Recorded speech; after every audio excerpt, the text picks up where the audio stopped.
This is the Lone Crater YouTube. We hope this video helps. Hello everyone. In this video, I will explain how to work your middle chest.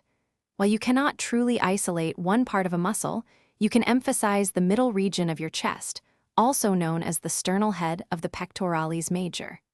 This is achieved by focusing on exercises that bring your arms across the midline of your body, a movement called adduction.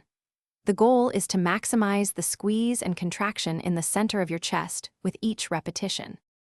To effectively target your middle chest, incorporate exercises like cable crossovers. These provide consistent tension, especially when you bring your hands together. Dumbbell flies are also excellent, giving a deep stretch at the bottom of the movement. For an intense squeeze, try the hex press, holding 2 dumbbells together. The pec deck fly machine is another great option, isolating your chest with minimal involvement from other muscle groups. Proper form is paramount for maximizing middle chest activation. Ensure you achieve a full range of motion, bringing your hands or handles completely across your body. At the peak of each repetition, consciously squeeze your chest muscles for a count of 1 or 2. Also, control the lowering or eccentric phase of the movement, taking 3 to 5 seconds.